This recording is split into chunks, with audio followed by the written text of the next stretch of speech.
keturunan daripada Syekh Abdul Qadir Jailani, salah seorang dari keturunan beliau. Kita berarti mendapatkan berkah ya, dari Sayyidina Muhammad dan Syekh Abdul Qadir Al-Jailani. Amin ya rabbal. Kebetulan hari ini kita membaca kitab, masih kebiasaan, kitab Fathur Rabbani min kalam Syekh Abdul Qadir Al-Jailani. Kita teruskan dulu sedikit ya, insyaallah. لا على فرحتك sedikit, banyak ما في مشكلة. Masya Allah, alhamdulillah, alhamdulillah, fadallah. Minggu kemarin Syekh mengajarkan kepada kita tentang qanaah ya, kanzun la yafna, fakna biha japasib. Jadi kita bagaimana merenungkan tentang qanaah ya. Tetapi likurbillah, untuk tentu tujuan adalah dekat dengan Allah. La tatakayyaru 'ala Allahi wa la tatajabbaru fa innahu yakshimuka. Janganlah engkau memilih sendiri atas pilihan Allah Subhanahu wa taala. Jangan engkau, kata Syekh, engkau memaksa-maksakan dirimu dalam kehidupanmu. Kita dalam hidup sehari-hari, fa inna fil hayat ad-dunya aminal Qur'anil Karim, kalau Allah Ta'ala la tansa nasibaka minad dunya, jangan kamu lupakan nasib keadaanmu di dunia. Tetapi bal li'anna dunia itu muhitun ala nas, sebegitu mempengaruhi manusia, meliputi manusia. Li'anna nas, karena manusia itu memiliki yang disebut dengan hawa nafsunya, maka akibatnya dia berlomba-lomba mengejar dunia. Sehingga Nabi pernah mengatakan, andaikan seseorang bertemu dengan satu lembah emas, gunung emas, Jibalul Jahab, gunung emas, dia akan mencari lagi jahab yang lain, emas-emas yang lain, atau lembah-lembah emas yang lain. Subhanallah. Nah, artinya apa? Ada lagi tuntutan kita dari Allah, wabtagi fima ataqallah daral akhirah, ailidaril akhirah. Tujuan kita ada namanya akhirat. Oleh Syekh, tujuan akhirat itu dirubah, qarbullah, yaitu mendekati Allah Subhanahu wa taala. Hilangkan duniamu, hilangkan akhiratmu, yang ada hanyalah qurbah Allah Subhanahu, untuk dekat kepada Allah. Nah, karena itu Syekh mengajarkan, ketika Allah sudah memberikan pilihan kepadamu, jangan engkau lagi memilih-milih yang lain. Contoh, kalau di masa Rasulullah mengingatkan seseorang yang sudah ditakdirkan Allah menjadi laki-laki, jangan jadi perempuan. Jangan jadi perempuan. Ya kan? Berarti dia memaksa-maksakan dirinya. Ini inahaja li Syekh Abdul Qadir Jailani. Sirul Asrar wa Nah, jangan memaksakan diri.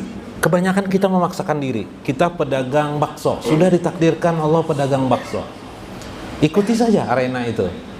Kita mungkin jadi tukang beca, ikuti saja arena itu. Itulah kita. Kalau kita membanding-banding diri kita dengan orang-orang kaya yang sukses, maka yang terjadi adalah bakso kita tidak karuan kita jual, tidak bisa jelas bakso kita jelas, nanti kita tidak menjadi orang yang benar-benar mengurusi bakso, akhirnya pikiran kita terganggu, dan yang terjadi adalah kita makin kacau dalam hidup ini. Maka orang yang qanaah, bersyukur dia atas apa yang diberikan Allah kepadanya, dia tidak merasa meronta-ronta jiwanya, iri kepada orang yang lebih sukses daripada dirinya. Tapi orang-orang ad-dunya, hedoisme, orang-orang yang mengejar kehidupan dunia, dia pasti iri dengan orang lain yang sukses. Kenapa dia tidak berhasil pada saat ini? Itulah orang dunia. Tapi kita orang yang beragama, ketika iman kita sudah kepada Allah dan Rasulnya kita tancapkan di hati kita, kita memiliki tujuan hidup ini. Bukan hanya urusan dunia, tapi tujuan kita adalah Allah Subhanahu wa ta'ala. Maka jangan kamu memaksa-maksakan dirimu. Kalau kamu mungkin, kita hidup melihat kehidupan ini, ad-dunya.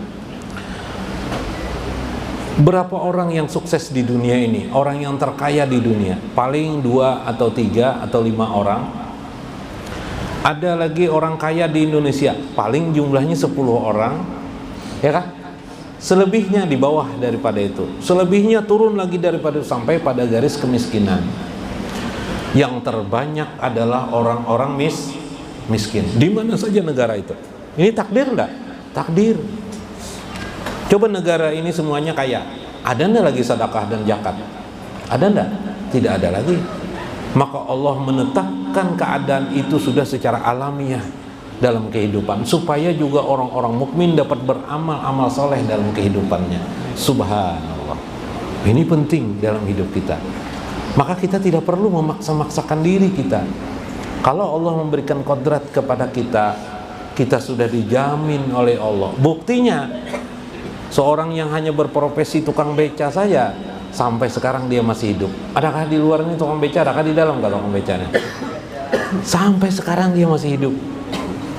Belum tentu yang kaya daripada tukang bakso, sampai di umur ini dia masih hidup. Karena mati dan tidaknya bukan dari unsur kaya dan tidaknya pada seseorang. Maka perlulah kita meneropong melihat diri kita. Nah, kembali saya mengingatkan kepada diri kita, menilai diri kita. Terima kasih apa yang perlu kita sampaikan kepada Allah. Jika kita sudah melihat anugerah Allah itu begitu besar pada diri kita, maka indahlah hidup ini. Minggu kemarin kita sampaikan bahwa ketika Allah Subhanahu wa ta'ala telah memberikan kita kodrat, kekayaan pada diri kita, bersabarlah dengan apa yang diberikan itu. Yang paling patut bersyukur atas nikmat Allah. Yang paling patut lagi qanaah. Di atas syukur itu namanya qanaah. Qanaah itu merasa cukup atas apa yang diberikan Allah, bahkan mengatakan sempurna yang diberikan Allah kepada dirinya. Ada orang kaya dapat tertawa karena saat itu orang kaya duduk di ranjang yang empuk, di rumahnya istana mewah. Tidak jauh dengan kita, meskipun kita masih fakir dan miskin, kita pun masih bisa tertawa dan tersenyum. Bahkan mungkin tertawa orang miskin itu lebih besar dan kencang daripada tertawa orang kaya. Berarti kebahagiaan itu sama diberikan kepada kita, bisa kita mencapainya. Apa yang diraih orang dari sesuatu yang diirikan orang, yang lebih sukses, yang lebih hebat, yang lebih kaya, sesungguhnya tidak lain adalah hanya mengejar tertawa dan tersenyum. Iyalah, mengejar tertawa dan tersenyum aja. Tidak ada sesuatu yang lain daripada kenyataan itu. Apalagi yang lebih daripada seperti itu? Tidak ada lagi hidup ini. Sebuah kisah Paloi, kisah Paloi lah. Kisah Paloi. Paloi waktu kecil sosok di supermarket Bibay Kadir. Paloi ini bingung mencari orang tuanya. Mana? Mama mana nih? Teriak kayak Paloi ini. Mama Paloi ini namanya Maryati aja Paloi. Ini umur 5 tahun 6 tahun tuh Paloi masih Maryati teh orang. Akhirnya ibunya datang. Dipukul ibunya. Kenapa jadi menyebut nama orang tua nih?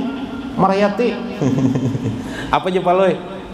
Kalau saya panggil ibu-ibu semuanya ibu di supermarket nih, anu datang. Baik ulun memanggil Maryati, nyatanya tapi yang datang coba Paloi. Benar tapi tidak memiliki adab. Benar tapi juga tidak memiliki adab. Kepada Allah ini dipersoalkan bukan sekedar benar, tapi juga adab. Orang ma'rifatullah itu adab kepada Allah Subhanahu wa ta'ala. Maka qanaah ini adalah pangkat yang tertinggi adab seorang hamba kepada Tuhannya. Sehingga kenapa Syekh Abdul Qadir Jailani diangkat Allah derajat, salah satu kehidupan beliau adalah qanaah dalam hidup beliau. Subhanallah.